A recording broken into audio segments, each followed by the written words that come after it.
Hello friends, welcome back to JC vlogs. എല്ലാവർക്കും വിക്രമിൻ്റെ വേദയുടെയും മറ്റൊരു അടിപൊളി എപ്പിസോഡിൻ്റെ പ്രോമോ റിവ്യൂവിലേക്ക് സ്വാഗതം.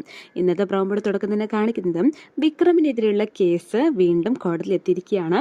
ഈ ഒരു ടൈമിൽ വിക്രമിനെ സപ്പോർട്ട് ചെയ്തുകൊണ്ട് സംസാരിക്കാൻ പോകുന്ന വക്കീലെന്ന് പറയുന്നത് നമ്മുടെ ദർശനാണ്.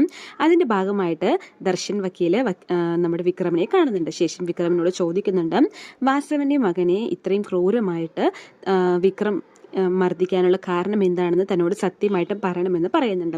പക്ഷേ വിക്രം അത് പറയുന്നില്ല. വിക്രം പകരം ദർശനോട് പറയാണ്, അതെനിക്ക് പറയാൻ പറ്റാത്ത കാര്യമാണ് എന്ന് പറയാണ്. അപ്പോൾ എന്തുകൊണ്ട് പറയാൻ പറ്റില്ല എന്ന് ചോദിക്കുമ്പോൾ, നമ്മളെ സ്വന്തം, അതായത് അവനവനെ കുറിച്ചുള്ള കാര്യമാണെങ്കിൽ പറയാം, മറ്റുള്ളവരെ കുറിച്ചുള്ള അല്ലെങ്കിൽ മറ്റുള്ളവരെയും ബാധിക്കുന്ന ഒരു കാര്യമായതുകൊണ്ടാണ് ഞാനത് പറയാത്തത്. എന്നോട് പറയാനായിട്ട് നിർബന്ധിക്കരുത്. പിന്നെ എനിക്കൊരു കാര്യം കൂടെ പറയാനുണ്ട്. ഒരുപാട് എല്ലാ കേസുകളും ജയിച്ച ഒരാളല്ലേ ദർശൻ. അതുകൊണ്ട് തന്നെ ഈ ഒരു കേസിൽ നിന്ന് എത്രയും പെട്ടെന്ന് പിൻവാങ്ങണം. കാരണം ഈ ഒരു കേസ് മുഖേന ഇനി നിങ്ങൾ പരാജയപ്പെട്ടു എന്ന് കേൾക്കണ്ട എന്ന് വെച്ചിട്ടാണെന്ന് പറയുന്നുണ്ട്.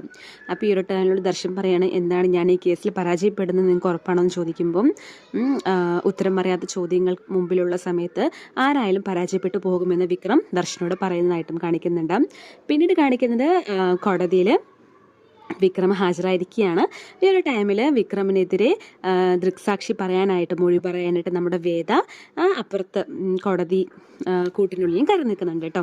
ഈ ഒരു ടൈമിൽ ദർശൻ വക്കീല് വേദയെ ചോദ്യം ചെയ്യുന്നതായിട്ട് പ്രോമോയിൽ കാണിക്കുന്നുണ്ട്. ചോദ്യം ചെയ്യുന്നതിൻ്റെ ഭാഗമായിട്ട് ദർശൻ വക്കീല് നമ്മുടെ വേദയോട് ചോദിക്കുകയാണ്, വേദ ശങ്കരൻ നാരായണൻ ഇന്നല്ലേ പേരെന്ന് ചോദിക്കുന്നുണ്ട്. അപ്പോൾ അതേന്ന് പറയണം, നിങ്ങളുടെ വിവാഹം കഴിഞ്ഞതല്ലേ, അപ്പോൾ സ്വാഭാവികമായിട്ട് നിങ്ങളുടെ പേര് വേദ വിക്രം എന്നല്ലേ ആവേണ്ടെന്ന് ചോദിക്കുന്നുണ്ട്. ഈ ഒരു ടൈമിൽ വേദ പറയുന്നുണ്ട്, ചെറുപ്പം മുതൽ എൻ്റെ റോൾ മോഡൽ അല്ലെങ്കിൽ എൻ്റെ ഹീറോ എന്ന് പറയുന്ന എൻ്റെ അച്ഛനാണ്, അതുകൊണ്ട് തന്നെ ആ പേര് മാറ്റം എനിക്ക് തോന്നിയിട്ടില്ല എന്ന് പറയണം. അതായത് നിങ്ങളുടെ ഭർത്താവ് നിങ്ങൾക്ക് ഹീറോ എന്നല്ലേ നിങ്ങൾ പറയുന്നതെന്ന് ദർശൻ വക്കീല് ചോദിക്കുന്നുണ്ട് കേട്ടോ. അപ്പോൾ അതിന് ഉത്തരം പറയാൻ നമുക്ക് വേദയ്ക്ക് ഒന്നും ഉണ്ടായിരുന്നില്ല.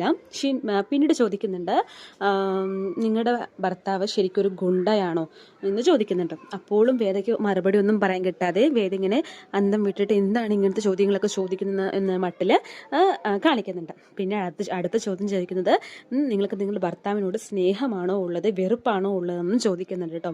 അതിന് നമ്മുടെ വേദയ്ക്ക് ഉത്തരം പറയാനില്ല. എന്താ പറയാന്ന് അറിയാത്ത അവസ്ഥയിൽ ഇങ്ങനെ വളരെയധികം പരിഭ്രമിച്ച് നിൽക്കുന്ന വേദയെ കാണിക്കുന്നുണ്ട് പ്രോമോയിലും. പിന്നീട് നമ്മുടെ ദർശൻ പറയാണ്, തീർച്ചയായിട്ടും വിക്രം നിങ്ങളുടെ ഇഷ്ടപ്രകാരമല്ല നിങ്ങളെ വിവാഹം കഴിച്ചിരിക്കുന്നത്. അതുകൊണ്ട് തന്നെ വിക്രമിനോട് നിങ്ങൾക്ക് ദേഷ്യം മാത്രമാണുള്ളത്. അതുകൊണ്ട് തന്നെ അയാളുടെ ജീവിതം നശിപ്പിക്കാൻ വേണ്ടിയാണ് നിങ്ങൾ ഭാര്യ എന്ന പേര് സ്വീകരിച്ചിട്ട് വിക്രമിൻ്റെ വീട്ടിൽ പോയിട്ട് താമസിക്കുകയും അവിടെയുള്ളവരുടെ മനസ്സിലിടം പിടിച്ച് വിക്രമിനെതിരെ അവരെ എല്ലാവരും തിരിക്കുകയും ചെയ്ത് ശേഷം വിക്രമിനെ ഏതെങ്കിലും ഒരു കേസിൽ കൊടുക്കുക എന്നായിരുന്നു നിങ്ങളുടെ ലക്ഷ്യം. അതിനു വേണ്ടിയല്ലേ നിങ്ങൾ ഇങ്ങനെയൊക്കെ ചെയ്തത്. തീർച്ചയായിട്ടും നിങ്ങൾക്ക് വിക്രമിൽ സ്നേഹമില്ല. അതുകൊണ്ട് നിങ്ങൾ പറയുന്ന സാക്ഷി ഒരിക്കലും മൊഴിയായിട്ട് സ്വീകരിക്കാൻ പറ്റില്ല, അല്ലെങ്കിൽ സത്യസന്ധമാണെന്ന് വിശ്വസിക്കാനും പറ്റില്ല എന്ന് പറയുന്നുണ്ട് കേട്ടോ. ഇതെല്ലാം കേൾക്കുമ്പോൾ നമ്മുടെ പേര് ആകെ ഷോക്കായി നിൽക്കുന്നതായിട്ടും പ്രോമോയിൽ കാണിക്കുന്നുണ്ട്. ശങ്കരൻ നാരായണനാണെങ്കിൽ ഇവിടെ എന്താ നടക്കുന്നത് അറിയാതെ, അതായത് എല്ലാവരുടെ മുമ്പിലും ഇങ്ങനെയൊക്കെ വിളിച്ച് പറയാണല്ലോ ഓരോ കാര്യങ്ങൾ. ഇതൊക്കെ എന്താണ്, അപ്പോൾ ഇതൊക്കെ സത്യമാണോ എന്നുള്ള മട്ടിൽ ശങ്കരൻ നാരായണൻ ആകെ ഷോക്കായിട്ട് ഇരിക്കുന്നതായിട്ടും കാണിക്കുന്നുണ്ട്.